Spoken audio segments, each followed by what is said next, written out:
Passive voice जो है वो क्या है, एक प्रकार का कर्म प्रधान वाक्य है। एक्टिव वॉइस हम खूब पढ़ते हैं। एक्टिव वॉइस में काम की बात होती है, एक्टिव वॉइस में आदमी की बात होती है और पैसिव वॉइस में काम की बात होती है। इसका उदाहरण ऐसा कि जैसे कि जब भी आप एक्टिव वॉइस की बात करेंगे तो उसमें इन सब चीज़ों का विशेष ध्यान रखा जाएगा। मैं मार्केट जाता हूँ, तुम खाना खाते हो, वह मेरी मदद करती है, मुकेश भोपाल गया था, रीमा कंप्यूटर चलाती है, शीतल गाना गाती है, लता मंगेशकर गाना गाती है, अमिताभ बच्चन एक्टिंग करता है। तो ये सब क्या है, एक्टिव वॉइस हैं। लेकिन इसी के विपरीत अगर हम आदमी को महत्व कम दें, काम की बात करें, तो फिर वहाँ पैसिव हो जाएगा। जैसे कि कंप्यूटर चलाया जाता है, खाना पकाया जाता है, कपड़े बेचे जाते हैं, ठीक है, अंग्रेजी बोली जाती है, हिंदी बोली जाती है, बच्चों को पनिश किया जाता है या दंड दिया जाता है। तो ये सब चीज़ें क्या हो जाएंगी, पैसिव वॉइस, क्योंकि यहाँ पे काम की बात हो रही। अच्छा, पैसिव वॉइस की आवश्यकता क्यों पड़ी? इसीलिए पड़ी क्योंकि कुछ ऐसे काम होते हैं जिन्हें कोई ना भी करे तब भी वो काम होते हैं। जैसे कि मान लीजिए हमने कहा कई बार ऐसी सिचुएशन होती है, जैसे आप यहाँ आ गए और आपने यहाँ देखा कि यहाँ कुछ हो रहा है, तो आपने बोला अरे यहाँ क्या हो रहा है।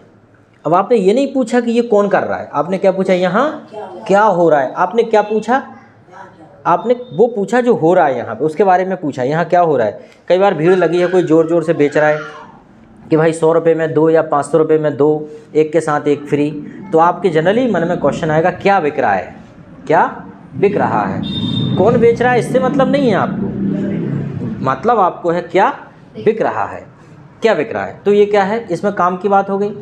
अब जैसे मान लो भगवान है, तो आपने बोला कि यार भगवान तो घर घर पूजे जाते हैं भैया, भगवान तो घर घर पूजे जाते हैं। तो भगवान को कोई मतलब नहीं है, लेकिन वो पूजे जाते हैं, मतलब वो एक काम है और वो घर घर में हो रहा है वो काम। तो ये पैसिव वॉइस का वाक्य है। जैसे कि मान लीजिए कई बार हम ऐसे कहते हैं कि कई बार हम ऐसा कहते हैं कि जैसे 5 लोग मारे गए दुर्घटना में। कई बार हम बोलते हैं कि दुर्घटना में 5 लोग मारे गए, 10 लोग मारे गए। लोग मारे गए, लोगों ने कुछ नहीं किया, वो तो मारे गए, उनके ऊपर काम हुआ है, मारने का काम हुआ है उनके ऊपर। तो ये सब के सब पैसिव वॉइस होते हैं, ठीक है। तो पैसिव वॉइस समझने के लिए सबसे ज़रूरी है एक्टिव वॉइस को समझना। तो एक्टिव वॉइस तो हमें बहुत अच्छे से आते हैं। जैसे कि हम प्रेजेंट की बात करें तो प्रेजेंट का जो फॉर्मूला होता है वो तो यही है, एक्टिव में सब्जेक्ट प्लस वर्ब की फर्स्ट फॉर्म, ठीक है। अगर पास्ट में देखा जाए, पास्ट का सिंपल, तो सब्जेक्ट प्लस वर्ब की सेकंड फॉर्म, और फ्यूचर में देखें तो subject plus will shell plus verb की फर्स्ट फॉर्म, ठीक है। अब इसका जब हम एग्जाम्पल बनाएं तो एक्टिव कितना इजी होता है, उसके 6 सेंटेंस में हम आसानी से बना लेते हैं। जैसे उदाहरण के तौर पे कोई एक सेंटेंस, जैसे मैंने कहा तुम आम खाते हो, तो क्या हो जाएगा, you eat mango. Negative, you don't eat mango. Interrogative, do you eat mango. Interrogative negative, don't you eat mango. WH word plus interrogative, why do you eat mango. और WH word plus interrogative negative, why don't you eat mango. ठीक, ऐसे ही past में बना दोगे, तुम आम खाते थे, यू एट मैंगो। तुम आम नहीं खाते थे, you did not eat mango, ठीक है। क्या तुम आम खाते थे, डिड यू ईट मैंगो। क्या तुम आम नहीं खाते थे, डिडंट यू ईट मैंगो। तुम आम क्यों नहीं खाते थे, तुम आम क्यों खाते थे, why did you eat mango. तुम आम क्यों नहीं खाते थे, Y didn't you eat mango. इसी प्रकार फ्यूचर में जैसे हमने कहा तुम आम खाओगे, you will eat mango. You will not eat mango. Will you eat mango. Won't you eat mango. Why will you eat mango. Why won't you eat mango. Yes,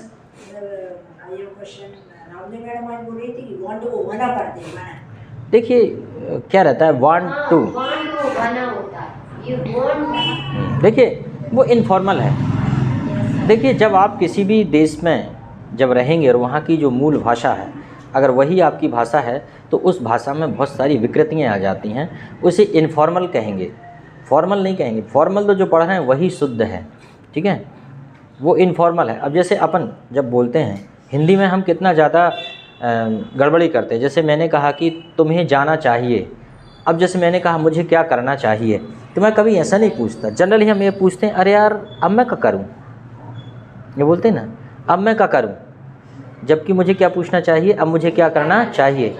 या हम ये बोलते थे अरे यार अब क्या करना चाहिए, चाहिए, जबकि ऐसा कोई शब्द है नहीं, ठीक है।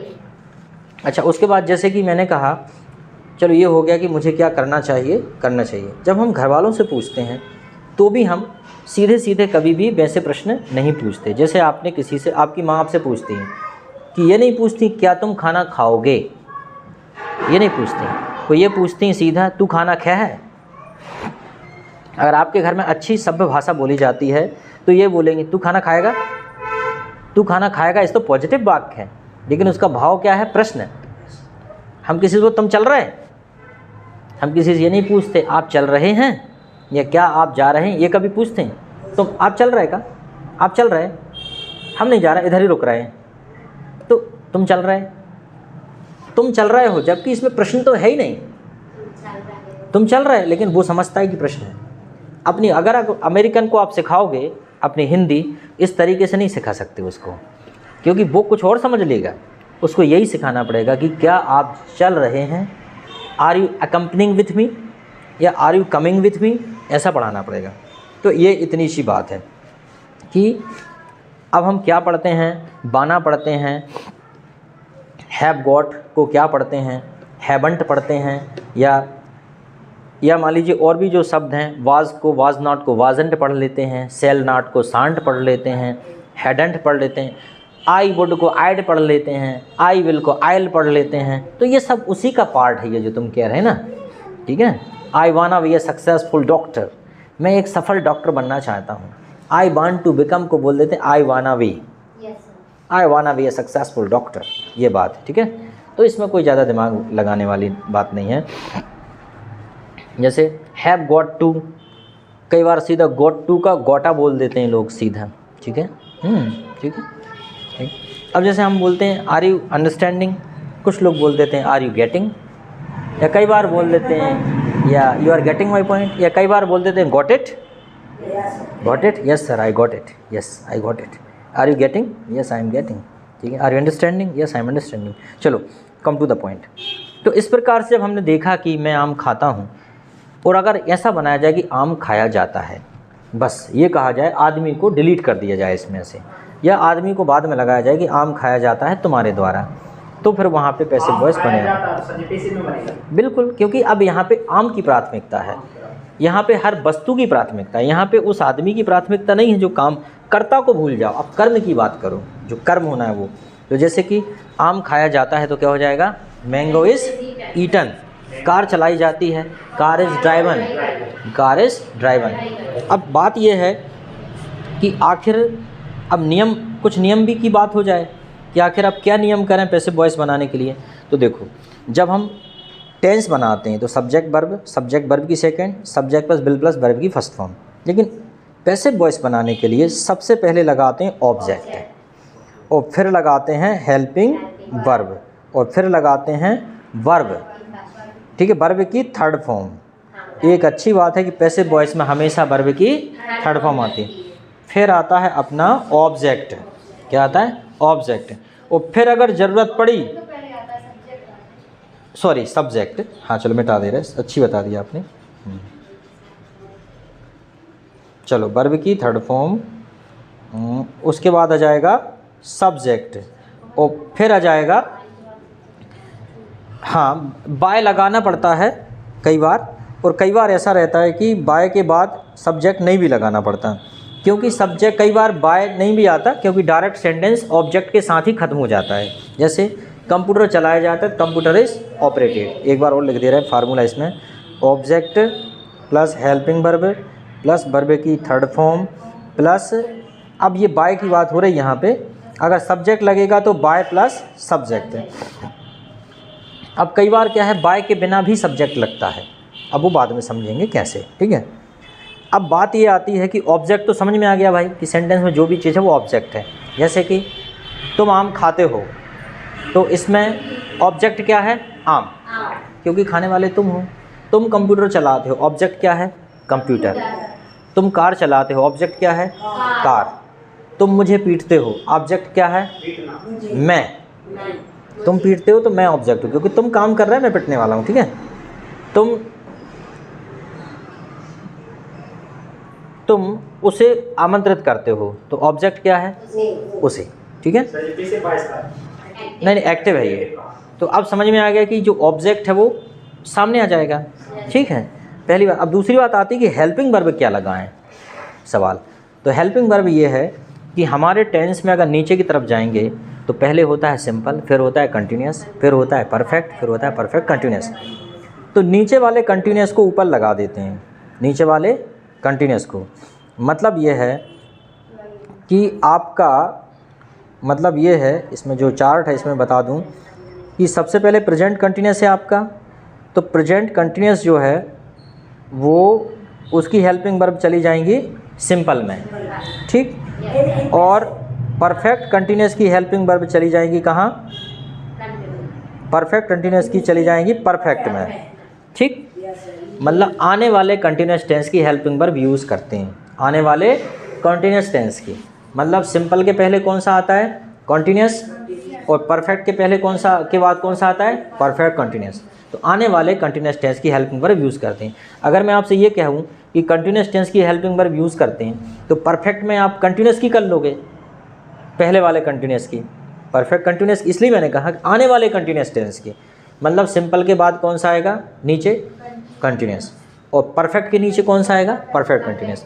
तो ये बात क्लियर हो गई कि परफेक्ट में परफेक्ट कंटिन्यूस की और सिंपल में कंटिन्यूस की, ठीक। ये हेल्पिंग वर्ब होगी। अब हेल्पिंग वर्ब क्या होती हैं, जैसे मान लो कंटिन्यूस टेंस की हेल्पिंग वर्ब ये होती हैं is, am, are, was, were, will be, shall be. Is, am और आर ये कौन से में होती, सिंपल में, मतलब प्रेजेंट में। वाज, वर किसकी हैं, पास्ट कंटिन्यूस, और will be, shall B future continuous, ठीक। तो ये हो गया क्लियर की हेल्पिंग वर्ब। अब जैसे हम बात करें कि परफेक्ट कंटिन्यूस की हेल्पिंग वर्ब, तो क्या है वही has been, have been, had been, समझ गए। तो यही तरीका है, तो यही एक तरीका है। अब आपके मन में एक बात आ रही होगी कि अब कंटिन्यूस की हेल्पिंग वर्ब अपन ने सिंपल में लगा दी, अब कंटिन्यूस में क्या लगाएंगे, बताओ भाई।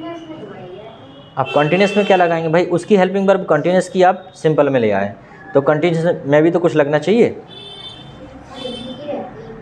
बताओ भाई।